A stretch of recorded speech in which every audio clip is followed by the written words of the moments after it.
eleva os olhos para os montes, de onde me virá o socorro. O meu socorro vem de quê? De crer. Amém. Esse salmo é sempre salmo mais popular na Bíblia. Primeiro é o 23, segundo é o 91, terceiro. Que as pessoas mais conhecem é esse salmo aqui, em terceiro lugar. Amém? Podemos assentar, irmãos? Olha, tudo que está na Bíblia serve de lição para nós. Os versículos que você encontra, a palavra que está ali, tudo que Deus deixou que ficasse registrado aqui, Ele deixou que ficasse registrado para ser um socorro para nós, nos momentos de necessidade, nos momentos que a gente precisa de uma palavra. Essa palavra está aqui, registrada aqui. São centenas e centenas de promessas de Deus para a nossa vida, para que você realmente seja socorrido quando você estiver assim se sentindo desamparado, se sentindo sozinho, se sentindo sem saída. Deus sempre vai ter uma palavra de ânimo para você, uma palavra para tentar te jogar para cima, para não deixar você sucumbir, para não deixar você simplesmente se dar por vencido, seja em que situação você se encontra. E eu quero nesta noite conversar com vocês dentro da palavra de Deus, e quero falar um pouquinho desse salmo aqui, que esse é um dos salmos de promessa de proteção de Deus. São vários salmos que Deus tenta falar para o seu povo sobre promessa de proteger, de livramento. E todos os salmos são canções, são músicas que o povo de Deus cantava. Eles tinham praticamente o momento exato de poder cantar determinadas canções. Geralmente essas canções assim de vitória, de guerra, eles cantavam muito quando eles iam para a batalha. Tinha canção que eles cantavam para poder ir para o templo. Eles subiam uma escadaria que era muito grande, né? A primeira escadaria do templo. Tinha que subir para poder chegar lá no alto do monte onde estava o templo.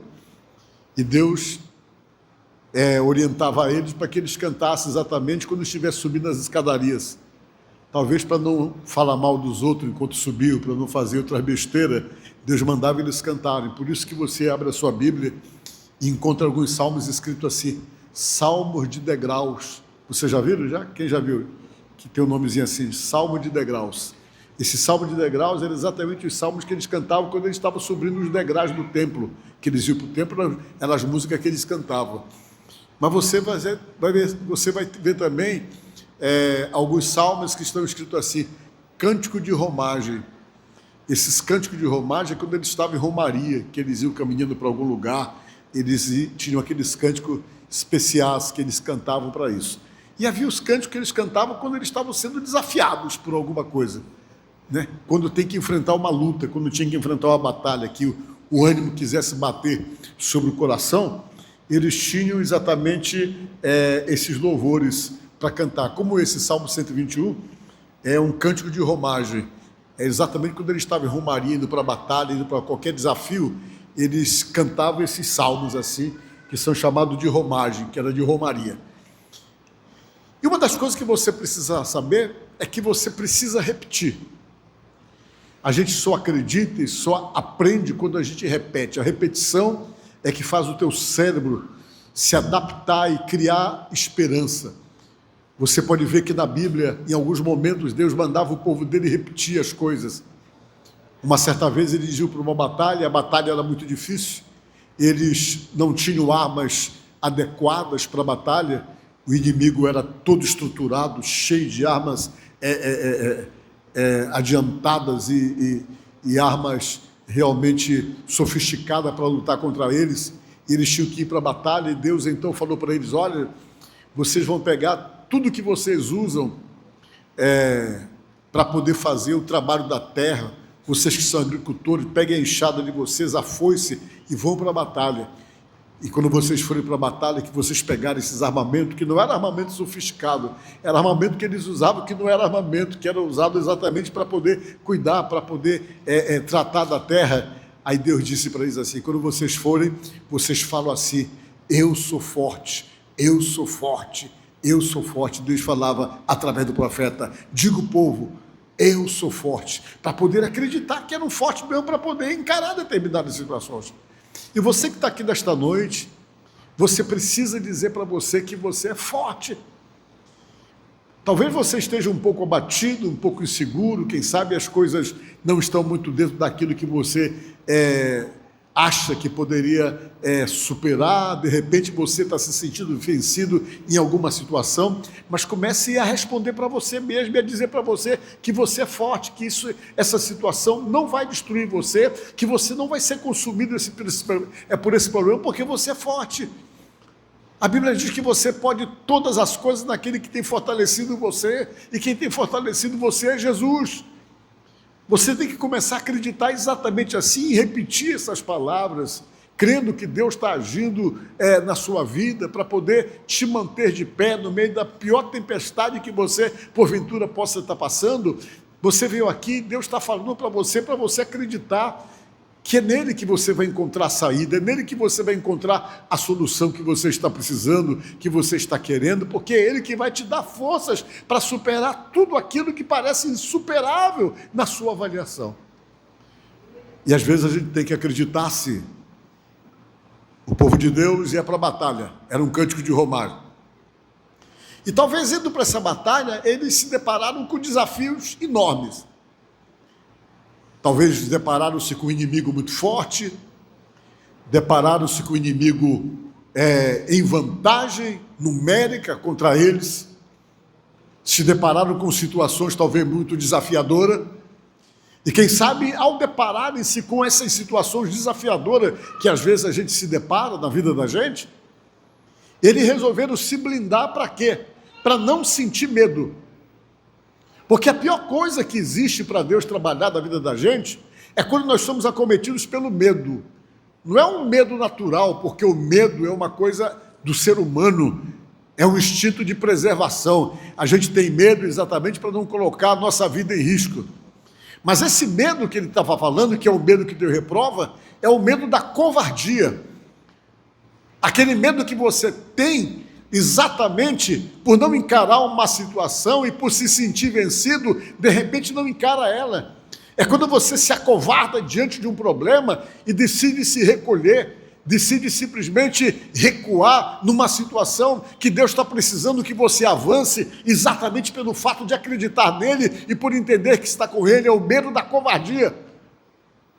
É aquilo que fala a palavra de Deus, que Paulo falou para Timóteo, que Deus não deu para você nem o espírito de medo, nem de covardia, mas o espírito de poder, de amor e de moderação. Diga glória a Deus. Esse espírito de poder é exatamente o fato de você ter o poder de Deus na sua vida.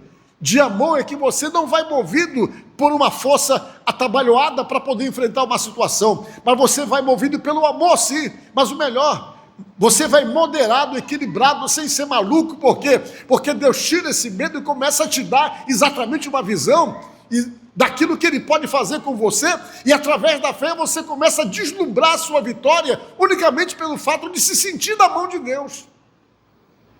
Às vezes a gente precisa acreditar assim, senão a gente fica com medo.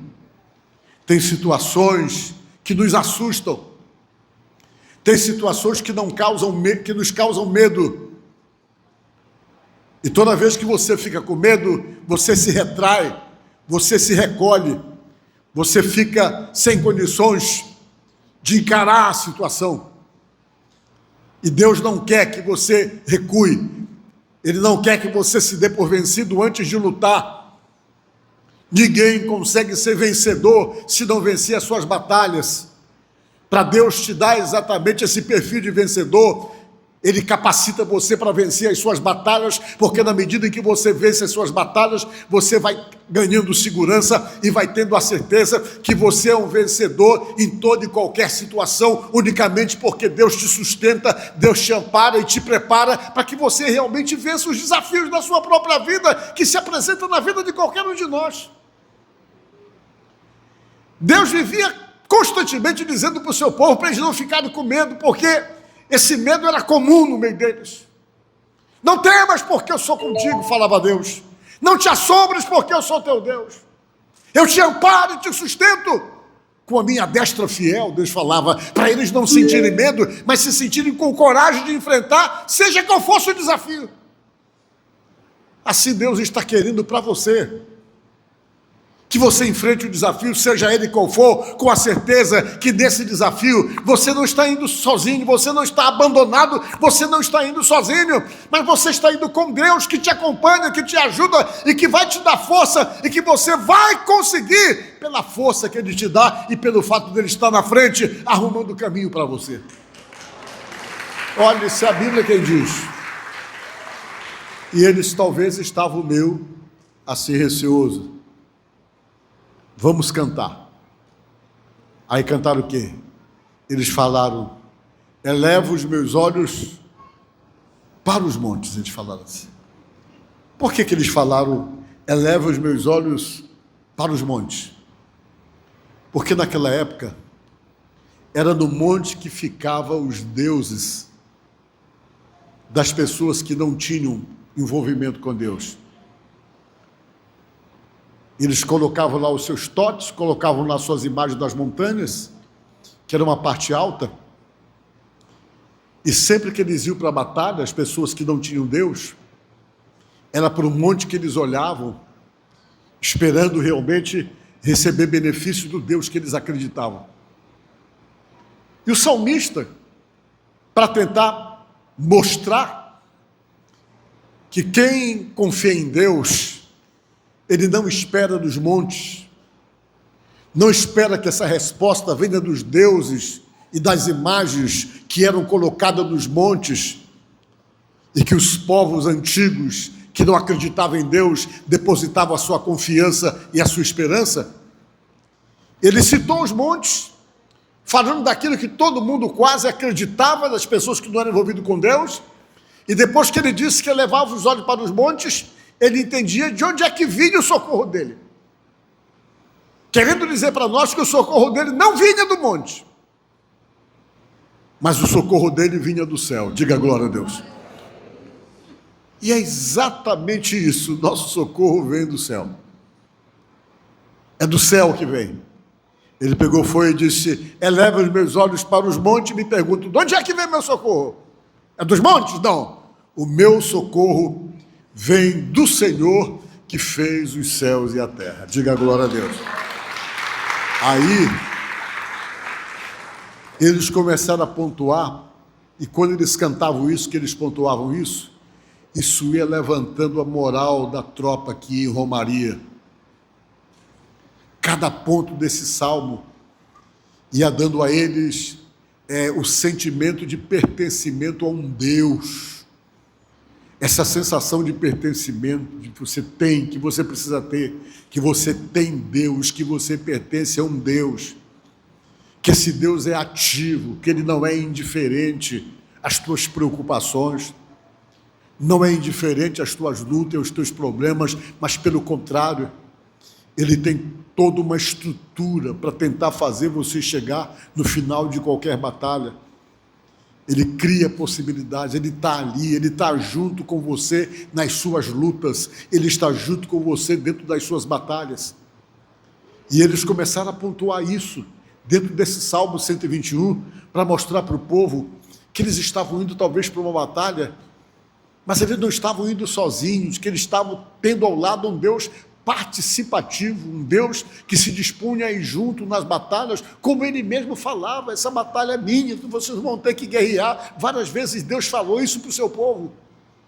E eles se apoiavam nisso, por quê? Porque quando eles se lembravam nisso, isso trazia fé para eles, trazia esperança, da mesma forma como deve trazer para você, esperança, fé, talvez acreditando mais em Deus, no seu poder para fazer coisas, do que na força do problema ou da situação que você esteja passando. É preciso que você acredite muito mais no agir de Deus em favor da tua vida, de uma forma sobrenatural, exatamente mostrando para você que de alguma forma Ele tem o seu poder sobrenatural para agir e para criar uma situação que venha favorecer você dentro das lutas e das batalhas que porventura você esteja enfrentando. E ele começou a pontuar, que nós vamos ver aqui. Senhor é o quê? Quem Ele não permitirá que os teus pés vacilem. É o verso seguinte do Salmo 121. Ele não vai deixar você perder a firmeza. Ele não vai deixar você perder a sustentação. Que quando ele fala não permitirá que os teus pés vacilem, dizendo para você que com ele, andando com ele, ele vai te sustentar a ponto de que você não vai fraquejar, você não vai se abater, você não vai se prostrar. Por quê? Porque ele vai manter e vai sustentar você de pé, no meio de toda a luta, de toda a batalha. Aí depois que ele diz que ele não permitirá que os teus pés vacilem, ele vem e diz, olha, Deus não cochila e nem dorme. Ele fala aqui, não dormita aquele que te guarda. Não dormita, que é exatamente cochilar. Você precisa dormir. Tem um momento que você precisa dormir. Mas Deus não dorme. Mesmo quando você está dormindo, a Bíblia diz que Ele está trabalhando em favor da tua vida. Esse é o descansar de Deus. Você descansa e Deus trabalha. Pelo menos é isso que diz o outro salmo. Coloca aquele salmozinho da criança que eu coloquei aí. Só para vocês entenderem. Aos seus amados ele o dá enquanto dorme. Diga glória a Deus. É o Salmo 127. Que ele não cochila, ele não dorme. Enquanto você está dormindo, ele está agindo. E diz a Bíblia que ele não cochila, né? Aquele que te guarda. É certo que não dormita, nem dorme o guarda de Israel. Diga glória a Deus. Está dizendo que ele não dorme.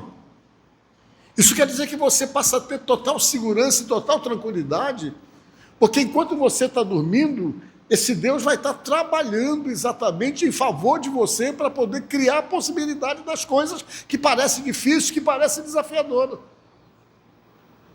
Deus opera, Deus age com o seu poder, e eu acredito muito nisso. Ele tem as saídas que você não tem.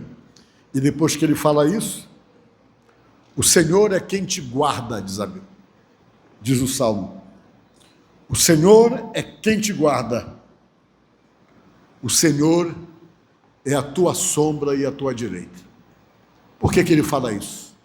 Tentando dizer para você que ele não vai descuidar de você em nenhum momento. Ele vai estar presente.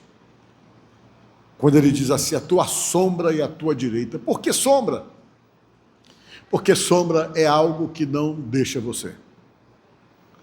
Você pode ver, por exemplo, que eu estou andando aqui, para onde eu vou, a minha sombra me acompanha. Se eu parar, ela para. Se eu continuar, ela continua. E ela está o tempo todo me acompanhando, está o tempo todo comigo. E Deus está dizendo aqui no Salmo que Ele é essa tua sombra que te acompanha onde você estiver. Ele vai estar presente ali acompanhando você. E quando ele fala à tua direita, ele fala sobre a capacidade de poder gerar defesa. Toda defesa nossa, a primeira reação de defesa que nós temos, se nós formos destros, é claro, é com a mão direita ou com o braço direito. Por exemplo, se alguém vier em cima de você com um facão para tentar acertar você, a primeira coisa que você vai fazer é colocar a mão na frente e colocar o braço na frente. É uma reação instantânea. Imediatamente. Qualquer ataque, a primeira coisa que você faz é colocar a mão. Qualquer agressão, a primeira coisa que você faz é colocar a mão. É tentar fazer uma defesa com a mão. Geralmente as pessoas que são atacadas e assassinadas, a polícia percebe isso quando há luta corporal, porque o braço da pessoa fica todo marcado, porque ele vai tentar o tempo todo colocar a mão para poder se defender, para poder não deixar que o seu corpo seja atacado. Deus está dizendo aqui que além de ser a tua sombra que te acompanha, Ele é também a tua mão direita. Diga glória a Deus. E alguns textos falam tua destra, que quer dizer mão, a tua destra direita, que ele está ali exatamente para quê? Para poder proteger você. É isso que ele está tentando falar aqui para nós, através desse salmo. E depois que ele fala isso, ele vem e diz mais o quê? De dia não te molestará o sol, nem de noite a lua. Nada vai atrapalhar você dentro dos propósitos que Deus está tendo com você, pelo fato de caminhar com você. Ele diz que ele vai te guardar de todo mal, que ele vai guardar a tua alma. Diga glória a Deus. Que é alma, gente? A alma é o centro das tuas emoções. A Bíblia diz que o ser humano é composto de 3 coisas: espírito, alma e corpo. O corpo é isso aqui que todos nós temos, essa estrutura que tem que comer todo dia. A gente tem que dar para esse corpo café de manhã, tem que dar um almoço para ele, tem que dar um jantarzinho, sem contar como ele leva a gente a comer até fora de hora. O corpo precisa disso. E a nossa alma, que é o centro das nossas emoções, é exatamente tudo aquilo que nos move emocionalmente. Vocês estão entendendo? Uma das coisas que a alma realmente tem, que é um sentimento da alma, é alegria, é tristeza, tudo isso é da alma. Desânimo, alma, medo, é a alma. E o espírito é uma parte nossa de consciência que nos faz diferente, que faz uma ligação com Deus. Vocês querem ver? Um cachorro. O cachorro tem o corpo, mas ele não tem espírito. Porque o espírito é uma essência de Deus em você e na gente. O cachorro tem o corpo, ele tem alma. Por que ele tem alma? Porque ele se alegra. Quando ele vê você, ele sai correndo em cima de você, balançando o rabo, faz a maior festa de alegria quando você chega em casa. Isso aí revela exatamente a alma dele, que é o sentimento de alegria, que é esse sentimento que tem em nós. Mas ele não tem espírito como a gente, e essa capacidade que nós temos, que é essa essência de Deus em nós. Um cachorro não faz um avião. Um cachorro não faz uma casa. Um cachorro não faz aquilo que um homem consegue fazer, porque o homem é a imagem e semelhança de Deus, o Espírito de Deus está no homem, algo dado por Deus, que dá para nós essa capacidade que a gente fica acima de todos os animais. Nós somos o animal mais evoluído da raça de animais que existe na Terra, tanto racionais como irracionais. Só que a nossa alma, ela às vezes pode nos fragilizar. Deus tem que cuidar da alma da gente. Tem uma palavra dada pelo apóstolo São Paulo, dizendo que o Senhor Jesus vai guardar a tua alma, o teu espírito e a tua alma, mais ou menos assim, exatamente com o intuito de proteger você. Você está entendendo? Por quê? Porque é na alma que você acaba descobrindo coisas que não existem. É na alma que o medo chega para poder te apavorar. É na alma que você fica com as suas emoções tão afetadas, que você começa a se dar por vencido, começa a achar um bocado de coisa. Todos esses sentimentos são reações da alma. E como se fala de batalha aqui, ele está dizendo o quê? Que ele vai proteger a tua alma. A Bíblia diz que quando o povo de Deus foi olhar o povo que habitava lá na terra prometida, eles chegaram lá, ficaram apavorados. Por quê? Porque os homens que habitavam lá, eles eram muito altos, eles eram gigantes. Quando eles voltaram para dar o relatório para Moisés, eles falaram assim: não dá para vencer aquele pessoal, não. Eles são muito fortes, eles são muito altos. A gente se sentiu como um gafanhoto diante deles. Eles falavam assim, que eles se sentiram como gafanhotos. Olha só o que é a alma deles. Eles já se sentiram derrotados antes de ir para a batalha. Mas a Bíblia diz que o Josué e o Caleb, eles não ficaram com a alma afetada. Por quê? Porque a confiança deles era maior no Deus que eles tinham. Para ele não importava se os camaradas eram grandes, eram desafiadores. O que eles acreditavam é que com Deus eles poderiam vencer aquele sujeito ali. E eles chegaram e falaram, não, a gente vai lá porque aquela terra vai ser nossa, nós vamos dominar aquele povo. Eles quase apanham, pegaram pedra para jogar no Josué, porque ele falou isso, porque todo mundo estava com a alma abalada e antes de qualquer luta estavam se sentindo derrotados. Às vezes nós nos sentimos assim, a nossa alma se abala, a gente fica assustado, a gente fica com medo, fica temeroso, a gente acha que não vai dar mais certo e começa simplesmente a se entregar dentro de uma batalha, e Deus precisa que você esteja confiante, que a tua alma seja uma alma que esteja totalmente confiando no agir de Deus, ainda que a situação aparente como uma coisa dificílima, ainda que tudo pareça por demais desafiador. Bata a palma para Jesus se você quiser bater. Olha só, aí Deus diz, não, eu vou cuidar da tua alma para você não esmorecer, para você não desanimar, para você não se entristecer, para você não se sentir derrotado. Ele diz, eu vou cuidar da tua alma para quê? Para não deixar você sucumbir diante dos desafios, diante das batalhas. Então ele diz aqui o quê? Que ele vai te guardar de todo mal e vai guardar a tua alma, diga glória a Deus. E diz mais ainda, o Senhor vai estar contigo onde você estiver. Você pode entrar onde você entrar, e você pode sair, porque Ele está dizendo que Ele não vai deixar você sozinho. Ele vai estar com você, tanto na entrada como na saída. Olha, depois que você ouve isso aqui, da palavra de Deus, você tem que sair daqui, sabe como? Dizendo, meu Deus, esse problema que eu estou passando não é nada diante do teu poder. Você está entendendo? Sair daqui com essa convicção, isso aí não é nada, porque eu não estou sozinho nessa luta. Aí você vai o quê?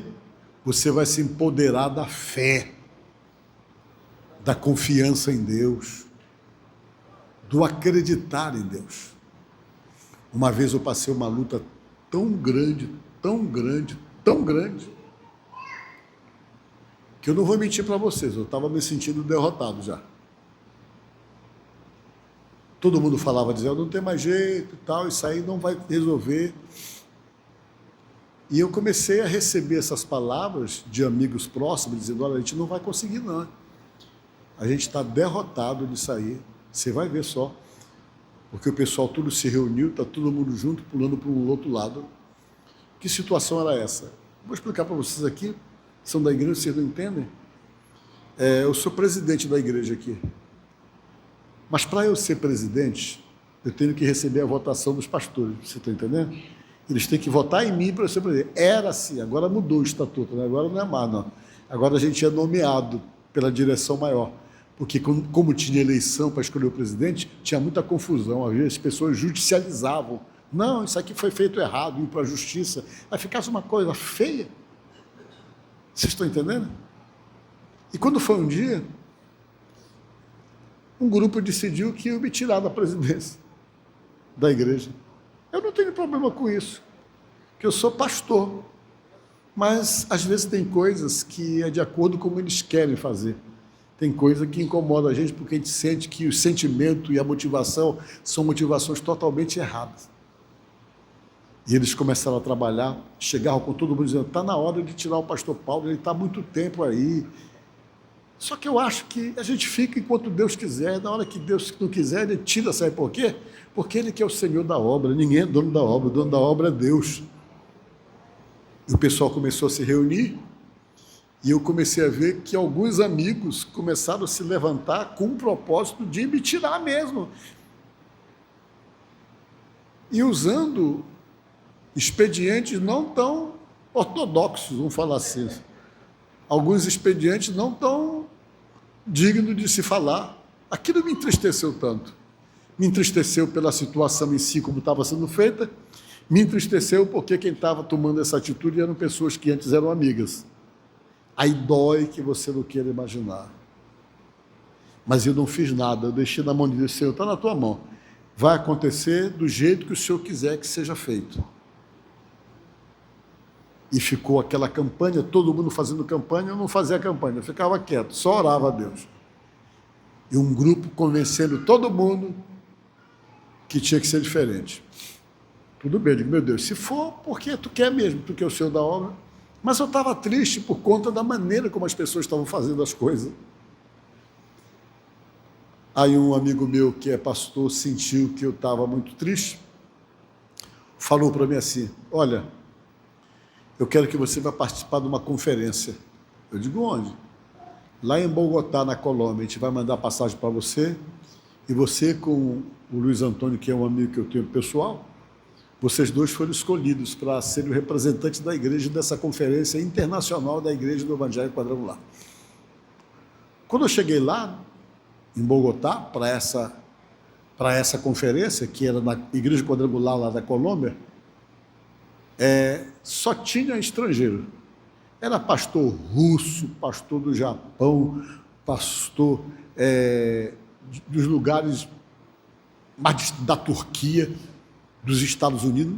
Eu acho que tinha mais ou menos lá representado mais ou menos uns 100 países, só de pastores que vieram para essa conferência. Eu não conseguia conversar com ninguém porque eu não conhecia a língua de ninguém. Eu só conversava com o meu amigo que falava português que nem eu. Vocês estão entendendo? E com um rapaz que era de Moçambique, que a gente conseguia falar o português. O restante a gente não se comunicava porque não tinha como. A gente está num lugar, o pessoal falando turco, falando russo, como é que a gente vai? Né? Eu não falo nem o português direito. O meu inglês é limitado. O máximo que eu consigo falar em inglês bem mesmo é hot dog, que é bom. A gente aprende, né? E eu estava nessa situação. Só que eu estava muito triste. Estava muito triste. É igual um amigo meu. Ele é metido a falar inglês. E um dia ele foi para os Estados Unidos. Aí chegou lá. É aquela coisa de misturar português com inglês, né? Na hora de tomar o café, ele olhou lá para o cara que serviu o café e disse, tem egg? Ele falou assim, perguntou se tinha ovos, né? Ele perguntou, tem egg? O garçom falou. Depois lá vem o garçom com 10 ovos fritos para ele. Que ele misturou, tem em inglês é 10. Ele misturou o português com o inglês, ele chegou lá, tem egg? O cara disse, tem, trouxe 10 ovos para ele. Mas é muito ovo, eu digo, tu pediu 10 ovos, tu falou tem. Vocês estão entendendo? E eu estava muito triste nesse dia. Aí a conferência foi uma benção, mas eu estava angustiado. Aí no último dia, a gente entrava numa roda de oração, que foi oração o dia todo. Só eu sabia do meu problema e o meu amigo sabia do meu problema. O restante eram pessoas estrangeiras. Olha como Deus faz. Aí a gente ficava assim o dia todo. Iam para o meio da roda, eles oravam por aquela pessoa que estava ali, depois aquele voltava segurando na mão do outro, aí o outro, em sequência. Eram os 100, vocês imaginam, foi o dia todo. Aí ia para o meio lá, ficava na roda e orava. Aí chegou a minha vez. Eu peguei, fui, me ajoelhei no meio daquela roda e fiquei lá orando, enquanto todo mundo fazia um ciclo de oração orando por mim. Que eu estou orando, quando eu vejo um camarada parou do meu lado. Irmão, falando espanhol. Irmão. Aí eu peguei, olhei para ele assim. Deus mandou falar contigo. Eu disse, Deus mandou falar com você. Disse, é mesmo que Deus mandou dizer. Ele mandou dizer para você não ficar com o seu coração angustiado. Ele mandou dizer que aquela presidência é Ele que te dá, é Ele que vai dar para você não ficar preocupado, porque foi Ele que te colocou, e Ele só vai tirar quando Ele quiser tirar, então fica tranquilo que Ele vai te dar ainda o mesmo trabalho que tu está fazendo. Eu fiquei assim porque eu não conheci o camarada. E tem mais, ele falou, sabe o quê? Ele falou que ano que vem tu vai pregar lá na África.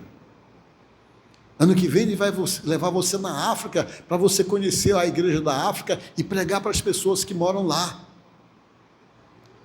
E ele falou mais uma coisa, ele pegou e falou uma terceira profecia. Só que essa eu não conto para ninguém, que não aconteceu ainda. E não me pergunte que eu não conto. Lá em casa todo mundo quer saber, mas eu não conto. Aí eu fiquei, ouvi aquilo, me levantei, vim para casa. Aconteceu tudo como ele falou. Chegou aqui, na hora da eleição, nós ganhamos a eleição com 75% dos votos, não foi? Nós fizemos a nossa chapa todinha, a chapa toda que parecia que não ia ganhar mais, ganhou, no voto. direitinho. Isso é importante você saber que na igreja quadrangular não tem dono, não. Aqui a gente tem que trabalhar muito e tem que ter aprovação dos demais para poder ter determinadas posições. E até hoje ainda tem eleição para outros cargos, né? Só de presidente, por causa dessas confusões, que resolveu o Conselho Nacional. Aí, quando chegou no ano seguinte, eu fui convidado para ir pregar em Moçambique, numa convenção da igreja de Moçambique. Tudo aconteceu como o irmão, que era um pastor da igreja quadrangular do Panamá, encostou do meu lado para dizer que Deus tinha falado com ele e que ele tinha um recado para mim. Diga glória a Deus. Vocês entendem? Às vezes você está com aquela sensação que você está abandonado e sozinho, mas Deus está esperto, tudo com respeito a você. Diga glória a Deus. É por isso que o Salmo diz que não cochila, ele não cochila. Ele é justo. Então, nesta noite, você que está aqui, quem sabe para baixo, pastor, às vezes eu acho que a minha vida está travada, que nada vai acontecer, parece que tudo é tão difícil para mim, eu não sei como é que essas portas vão se abrir. Você batalha pelas coisas, parece que esse batalho aí é só canseira, e você fica angustiado, a sua alma fica ferida. Creia nessa palavra profética que eu vou dizer para você nesta noite. Deus vai colocar tudo no seu devido lugar. Creia. Mas para ele colocar no seu devido lugar, dorme, descansa nele, deixa ele agir, não fica apavorado nem assustado. Por quê? Porque você é dele. Se você é dele, ele tem todos esses cuidados que eu falei do Salmo aqui com você. E você precisa acreditar nisso, porque você não está aqui por acaso. Você está aqui porque Deus achava que você precisava ouvir isso aqui para você perder o desânimo, perder a insegurança, perder o medo, mas sair daqui com a certeza de uma coisa, que tem um Deus que cuida de você. Amém? Que Deus te abençoe. Amém. Vamos orar? Vem aqui na frente, vamos orar.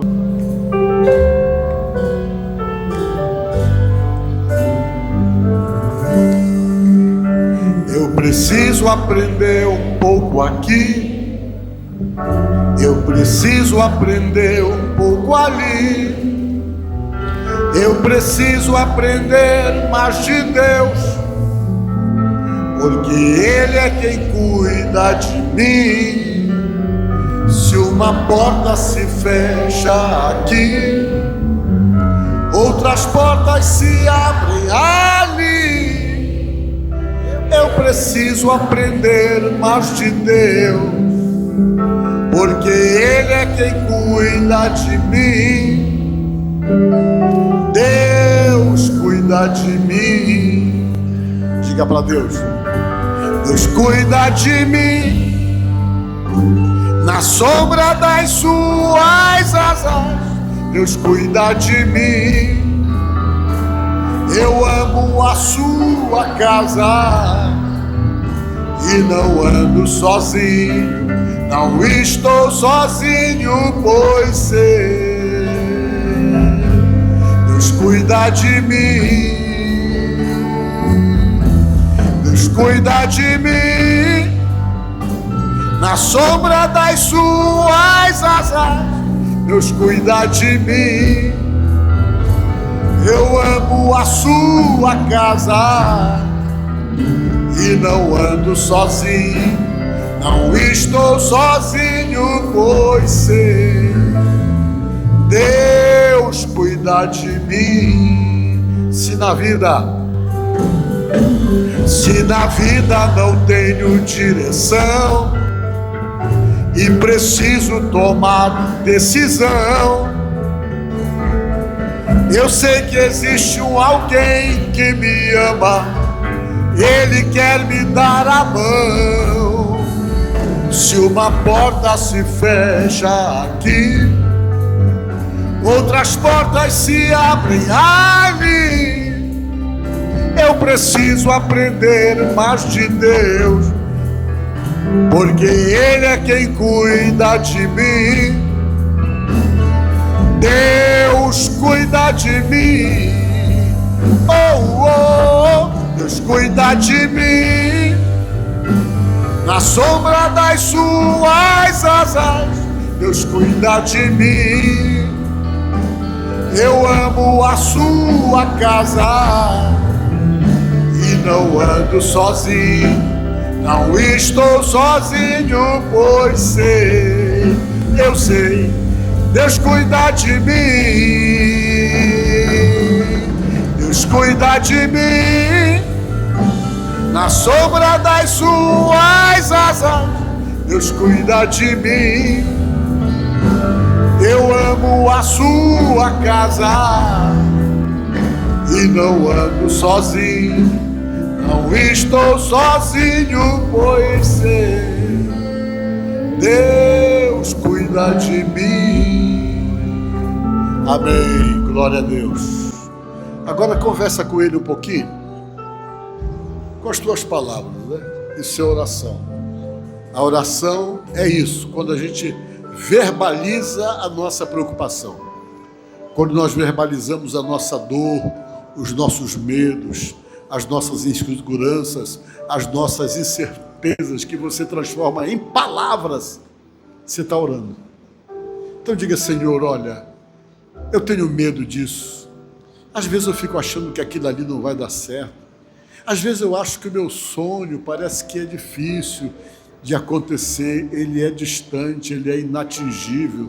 Talvez você esteja achando isso, talvez você esteja achando que as situações, elas são por demais desafiadoras para você, mas diga: Senhor, ainda que eu esteja pensando isso, eu quero que o Senhor coloque fé no meu coração, que o Senhor faça eu acreditar que eu vou sair dessa, eu vou melhorar, eu vou conseguir, eu vou poder dar para minha família aquilo que eu tenho sonhado em dar para o meu pai, para minha mãe.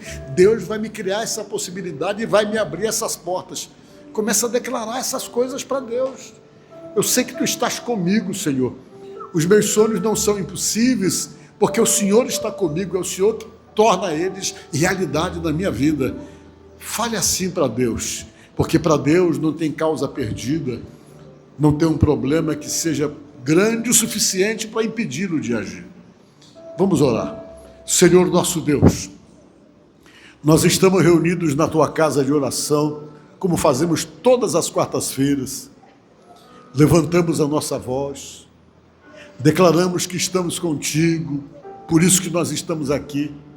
Declaramos que nós não queremos nenhum outro Deus influenciando a nossa vida, mas nós queremos sermos então influenciados pelo Deus de Abraão, de Isaac, de Jacó, o Deus de Israel, o Deus do rei Davi. É esse Deus que nós queremos que esteja influenciando as nossas vidas, e é esse Deus que nós buscamos. E nesta hora, Deus Todo-Poderoso, nós te pedimos em nome de Jesus, em nome do teu Filho, porque a tua palavra diz que toda oração feita em nome do teu Filho, que o Senhor atende, e no nome do seu Filho, no nome de Jesus, nós estamos pedindo que o Senhor abençoe a vida dessa pessoa que está aqui nesta noite. Tira e repreende e afasta esse atrapalho da vida dessa pessoa, esse embaraço que não deixa nada se concluir, nada terminar, tudo fica pelo meio do caminho. Tira, meu Deus, esse embaraço, tira esse atrapalho da vida dessa pessoa, tira essa perturbação, meu Deus, em nome de Jesus. Tira essa escassez, tira, meu Pai, essa impossibilidade de conseguir, de conquistar as coisas, Deus, em nome de Jesus. Quebra, meu Pai, com toda obra maligna, com toda obra de feitiçaria, de inveja, de bruxaria, que seja quebrado pelo teu poder, meu Deus, no nome de Jesus, em nome de nosso Senhor Jesus Cristo. Seja quebrado esses males. Coloca cada coisa no seu devido lugar. Arruma a vida desse homem, meu Deus. Arruma a vida dessa mulher, Deus. Arruma as coisas, Deus, da vida dessa pessoa, que talvez está desarrumada, está tudo desajustado. Meu Deus, nós estamos aqui orando ao Senhor, para que o Senhor, pela sua misericórdia, venha nos alcançar com os seus benefícios, com as bênçãos que nós buscamos. Derrama do teu poder, da tua bênção, e que os teus milagres, milagres de Deus, de providência, de cura, de libertação, de solução de problemas, que esses milagres cheguem na vida dessas pessoas, como também chega o milagre da salvação, Deus. Nós oramos, ó Deus, no nome de Jesus, para a glória do Pai, do Filho e do Espírito Santo. Amém.